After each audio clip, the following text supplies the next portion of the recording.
नमस्कार साथियों, मैं मनोज यादव आज पुनः आपके सामने एक वर्णमाला की तीसरी वीडियो के साथ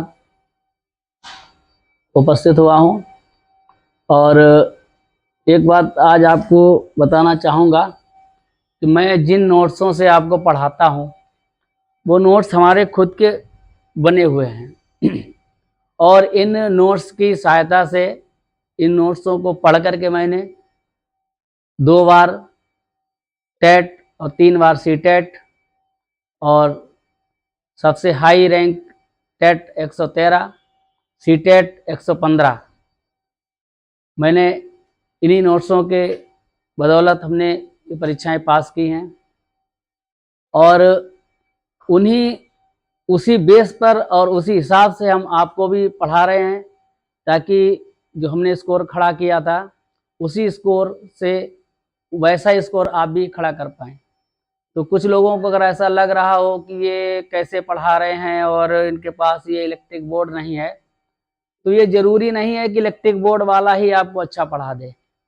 आपको कोई भी कैसे भी पढ़ाए समझ में आपके आना चाहिए। हो सकता है कभी हम भी इलेक्ट्रिक बोर्ड पे आप लोगों का आशीर्वाद रहा तो मैं उसे पढ़ाने का अवसर मुझे मिले, लेकिन इस चीज़ को आप दिमाग से निकाल दीजिए कि नहीं, वो इनके पास इलेक्ट्रिक बोर्ड नहीं है, इनके पास संसाधन नहीं है। तो संसाधन ना होने के हिसाब से और संसाधन का अभाव होते हुए भी हम आपको अच्छा कंटेंट देने की कोशिश करेंगे और वही पढ़ाएंगे जो पेपर में आएगा। फालतू का मुझे नहीं पढ़ाना है, ठीक है। हम ये सोच रहे हैं कि जो आज सारे टीचर्स जिनके ऊपर टेट थोप दिया गया है और वो चाहते हैं कि हम अपना टेट किसी तरीके से निकाल लें, तो हम केवल वही चीज़ आपको बताएंगे जो आपकी इस परीक्षा में आए। और मुझे अनुभव है इस चीज़ का, 2017 से हम ऑफलाइन पढ़ा रहे हैं और बहुत से हमारे यहाँ से बच्चे निकल के गए हैं। तो मुझे इस चीज़ का अनुभव है कि क्वेश्चन कहाँ से आते हैं। पढ़ाने के लिए कितना भी ज़्यादा पढ़ा दें, 1 घंटे की वीडियो बना दें, 2 घंटे की वीडियो बना दें, उससे कुछ हल होने वाला है नहीं। मैं आपको वही चीज़ बताऊंगा जो पेपर में आएगी और कोशिश यही करूंगा कि आप कम से कम कम समय में अच्छा पा जाएं, ठीक है। इसी के साथ मैं आज आपकी वर्णमाला की जो लास्ट वीडियो है आज हम पुनः शुरू कर रहे हैं और कल एक नया टॉपिक होगा। और यहाँ पर एक बात और बता दूं कि जितना मेरे पास हो पाएगा, जो विषय हो पाएंगे परीक्षा लायक, हम आपको कोशिश यही करेंगे सारे पढ़ाऊं। और भी हमारे साथ हैं, उनसे भी बात चल रही है, वो भी उनसे समय निकलवाएंगे आपके लिए कि वो आकर के हमारे साथ 2017 से ही पढ़ा रहे हैं। कोशिश ये रहेगी उनसे भी समय लेंगे आपके लिए, कुछ अच्छा हो जाए। तो देरी न करते हुए हम बढ़ेंगे आज। कल हम लोगों ने कल की वीडियो मतलब जो वर्णमाला की सेकंड वीडियो थी उसमें हमने पढ़ा था स्पर्श व्यंजन। स्पर्श व्यंजन की संख्या कितनी है और वहां से हमने उच्चारण स्थान पढ़े थे। आज वहीं का एक टॉपिक है, वहां से भी क्वेश्चन पूछे जाते हैं। तो ये सारणी मैंने पहले से बना रखी है ताकि आपका समय थोड़ा बच जाए। यहां से आज हम लोग पढ़ेंगे अघोष और घोष। क्या पढ़ेंगे हम लोग? अघोष। अघोष वर्ण पूछा जाता है, अघोष वर्ण करके पूछ लें आपसे, ठीक है, या ध्वनि करके पूछ लें, ठीक है, कैसे भी पूछ लें आपको हल होना चाहिए। तो अघोष वर्ण जो है, आज बहुत कीड़े ज्यादा हैं। अघोष वर्ण में एक चीज आप लोग याद रखिए कि हर वर्ग का पहला और दूसरा, ये पहला हो गया, ये दूसरा हो गया, ये तीसरा हो गया, ये चौथा हो गया, ये पांचवा हो गया। तो अघोष में इस चीज को ध्यान रखना, जो वर्ग के पहले और दूसरे, ये पहले और दूसरे, ये दूसरी लाइन है, इसके जो वर्ण हैं वो अघोष कहलाएंगे। तो यहां से हम लोग ऐसे करके एक निशान बना के चलते ताकि आप लोगों को समझने में आसानी रहे। तो यहां से ये जो पहली लाइन है और दूसरी लाइन के जो भी वर्ण हैं ये अघोष वर्ण कहलाएंगे या अघोष ध्वनियां कहलाएंगी। जैसे कि ट्रिक भी आप देखते चलें कि अघोष में पहले और दूसरे वर्ण आएंगे। का हो गया आपका, खा हो गया, चा हो गया, छा हो गया, टा हो गया और ठा हो गया, ता हो गया, था हो गया, पा और फा। तो ये वर्ग के पहले और दूसरे वर्ण हैं, ये आपके किसमें आएंगे, अघोष वर्ण में। ठीक है, और उसके बाद जो है आपके जो तीन सा जो हमने आपको बताए थे, ये तालब्बी सा बोलते हैं, ये मूर्धा सा बोलते हैं और ये वाला दंती सा बोलते हैं। इनको भी थोड़ा आप लोग देखते चलेंगे, ये भी इसी वर्ण में रखे जाते हैं, इसी पंक्ति में आ जाते हैं। ये भी अघोष वर्ण में तीनों आपके सा आ जाएंगे। तो क्वेश्चन आपसे ये पूछ लेंगे कि अगर इनमें से कोई एक सा रख दिया या इनमें से कोई एक अक्षर रख दिया और आपसे ये पूछ लेंगे निम्न में अघोष वर्ण या अघोष ध्वनि कौन सी है, तो इस चार्ट के माध्यम से थोड़ा हम बना लेंगे अपनी कॉपी पर और थोड़ा दो एक बार इसको अच्छे से देखेंगे, ये समझ में आ जाएगा। तो अघोष का जैसे मान ले आ का पहला अक्षर है, तो पहली और दूसरी लाइन ऐसे ध्यान रख लेना कि अघोष की है, और बाकी जो है इसकी ट्रिक भी आप लिखते चले। ट्रिक क्या है, पहली और दूसरी लाइन यानी कि 12। ठीक है, फिर हम लोग घोष पढ़ेंगे, घोष वर्ण हो गए और इसको सघोष भी बोलते हैं। क्या बोलते हैं इनको, सघोष भी इनको बोलते हैं। अब जो बची हुई लाइन हो गई तीसरी, चौथी और पांचवी, ये किस में आ जाएगी, तीसरी, चौथी और पांचवी। ठीक है, 345। ये जो है आपकी ये वाली धुनिया जो हो गई आपकी, ये वाली, ठीक है, ये आपकी घोष हो गई। हिंदी बहुत सरल है, बस एक बार अच्छे से दिमाग में घुस जाए। अघोष वर्ण इनको बोलते हैं। ठीक है, और अघोष वर्ण में आपके ये जो है आपके पढ़ाए थे अंतस्थ व्यंजन, या रा लावा, या रा ला और वा, या रा ला वा, ये भी इसी के अंतर्गत आते हैं, घोष के अंतर्गत आते हैं। और सभी स्वर, और क्या क्या आएगा इनके अंदर, सभी स्वर। सभी स्वर जो आपके 11 स्वर आपने पढ़े थे, कितने पढ़े थे आपने, 11। तो जो 11 स्वर हैं वो भी इसी के अंतर्गत आते हैं। अब देखिए आप एक बार फिर से टेबल देख लीजिए, ये टॉपिक है हमारा अघोष वर्ण और घोष वर्ण का। तो अघोष वर्ण में जो आपकी पहली और दूसरी लाइन, ये जो पहली दूसरी लाइन है, ये वाली, ठीक है, ये पूरा ये आएगा आपका किसमें अघोष वर्ण में आएगा। और ये बाकी बचा हुआ ये वाला सारा जो है, ये सब ये ऐसे, ये आपका जो है घोष वर्ण में आएगा। और इसमें एक चीज ध्यान रखना, जो आपके अंतस्थ व्यंजन है, जैसे आपसे क्वेश्चन कर दिया जाए कि अंतस्थ व्यंजन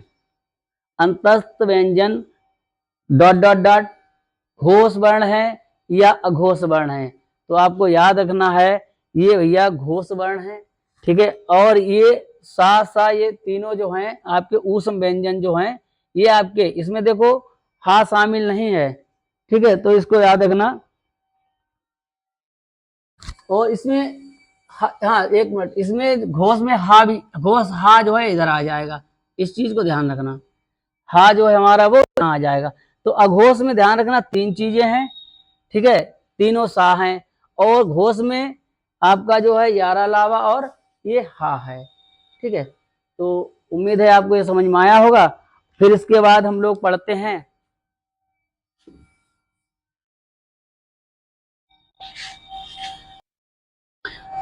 फिर इसके आगे हम लोग घोष अघोष का काम हो गया। अब हम लोग पढ़ेंगे अल्प प्राण और महाप्राण। यहां से भी क्वेश्चन आता है, अल्प प्राण, ठीक है, और महाप्राण। यहाँ पर प्राण मतलब वायु, जिनको बोलते समय कम वायु निकले अल्प प्राण, थोड़ी ज्यादा निकले तो महाप्राण। अब अल्प प्राण कौन से हो गए, देखो ये आपके अल्प प्राण हो गए 1 2 3 135, मतलब पहली लाइन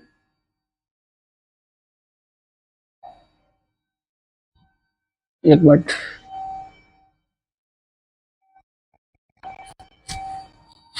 पहली लाइन और तीसरी लाइन और पांचवी लाइन, ठीक है 135 जिसकी ट्रिक है 135। और इसमें जो है आपके आ जाएंगे या, रा, ला, वा, ठीक है, इसमें यारा लावा आ जाएंगे। तो ये आपके अल्प प्राण में आ गए। जैसे आपके ये पहली लाइन हो गई, ये वाली, ठीक, ये वाली और ये वाली, ठीक। अब आपसे क्वेश्चन पूछ दिया जाएगा, ये वाले वर्ण दे दिए जाएंगे और आपसे पूछा जाएगा निम्न में कौन सी अल्प प्राण की ध्वनियां हैं। तो अल्प प्राण की ट्रिक आप याद रखिए 135 और यारा लावा ये भी आते हैं। महाप्राण क्या बचा आपका, ये वाली लाइन बची और ये वाली लाइन बची, इसकी क्या हो गई ट्रिक, दूसरी और चौथी लाइन यानी कि 24, ठीक है। तो ये ध्वनियां आपकी कौन सी हो गई, आपकी अल्प प्राण, ठीक है, कौन सी हो गई आपकी अल्प प्राण, अल्प प्राण हो गया आपका। और ये वाली हो गई आपकी महाप्राण हो गया, ठीक है। और इसमें आपके जो सा हैं और हा हैं, ठीक है, ये अक्षर इसमें आएंगे। अब देखो उसमें अल्प प्राण में क्या चला गया आपका, यारा लावा चला गया, और महाप्राण में तीनों सा चले गए और हा चला गया।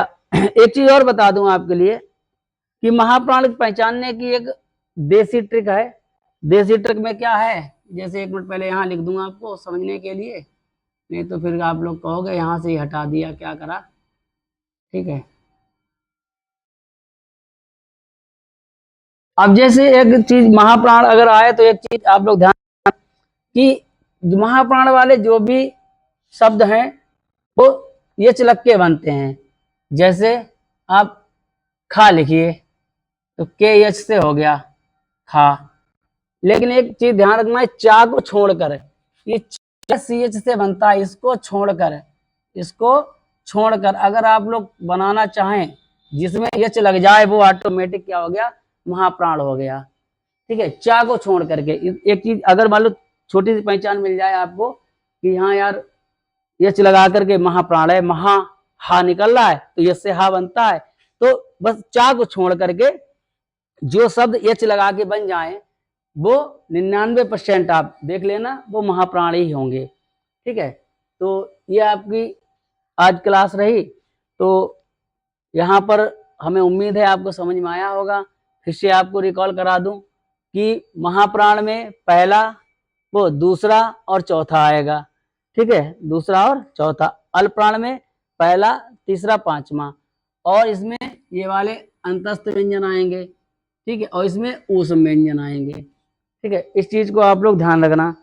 और सभी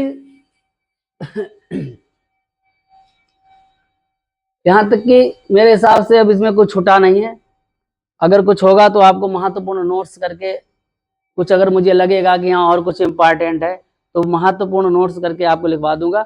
हाँ कुछ चीज है, एक चीज मैं आपको बता दूं, यहाँ से क्वेश्चन बनते हैं ये भी आपको मैं बताता चलूं। ये देखिए, जैसे आपसे कभी पूछ दिया जाए कि यहाँ पे थोड़ा मुझे आ जाएगा, यहाँ पे अग्रस्वर पूछ लें आपसे, अग्रस्वर, यहाँ से क्वेश्चन बन जाते हैं।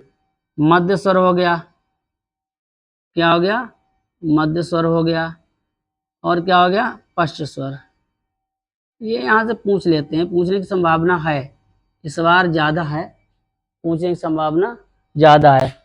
देखो में एक बार ध्यान रखना, मध्य का पहले देख लो, मध्य का केवल जो छोटा आ है ये वाला, ये अकेला है, ये मध्य में आता है, ठीक है।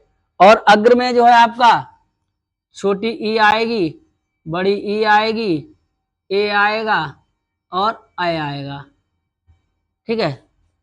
और पश्च में क्या होगा, जो बड़ा आ है आपका इसमें आ जाएगा, ठीक है। और छोटा ऊ आ जाएगा, बड़ा ऊ आ जाएगा, ओ आ जाएगा और अ आ जाएगा। ठीक है, ये फर्स्ट में आ जाएंगे। अगर आपसे पूछ लिया जाए कि निम्न में कौन सा अग्र स्वर की ध्वनियां हैं, तो अग्र की ये हो गई। मध्य कौन से, छोटा आ हो गया। एक इसकी ट्रिक हमने बनाई थी, हो सकता है आपके समझ में आ जाए। एक हमने इसकी ट्रिक बनाई थी,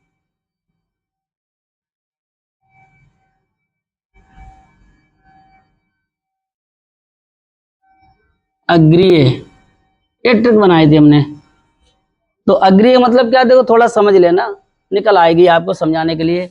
अग्री माने आगे, और छोटी की मात्रा वाले और ए वाले, ये अक्षर इसमें आ जाएंगे। एक ट्रिक हमने बनाई थी अग्रीय। तो अग्रीय से इतना आपको पता चला जाए कि अग्र माने क्या होता है भैया, आगे। और ई जो लगी है ये वाला भी आएगा, और ए बना है ये वाला भी अक्षर आएंगे। तो इसके ये दोनों देखो, ई वाले दोनों आ गए है और ए वाले दोनों आ गए। तो एक की ट्रिक बन गई। बीच का आप याद कर लो कि मध्य में भैया छोटा आ है, बाकी का जो बचा इसमें रख दिया। तो उम्मीद है ये क्लास आपको अच्छी लगी होगी। अगर आप लोग चाहेंगे कि हम अपनी आपको जो टेट है, सी टेट है, इसकी चाहो तो मार्कशीट में आपको दिखा दूंगा। अगर आपको ऐसा लग रहा हो कि हो सकता है झूठ बोल रहे हो, तो मैं आपको दिखा भी दूंगा। तो आप लोग तैयारी करते रहिए।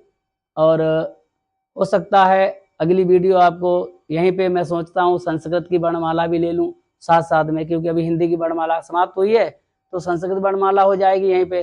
तो जो जब दोनों वीडियो आप लोग साथ साथ देखेंगे, तो यहाँ से बहुत जल्दी दूसरी भाषा भी समझ में आने लगेगी, क्योंकि संस्कृत की थोड़ी सी जटिल है, ज्यादा नहीं है। अगर एक बार सूत्र अच्छे से आ गए, बाकी तो वही उच्चारण स्थान उसका भी वही होना है, और जो अल प्राण महाप्राण जो उसमें है तो इसमें होना है। तो ये वीडियो हो सकता है, अगर समय मिला तो मैं अगली वीडियो संस्कृत की डालने की कोशिश करूंगा। अगर नहीं समय मिला तो फिर मैं कल आगे का इस हिंदी का ही कंटिन्यू करके आपको नई वीडियो दूंगा।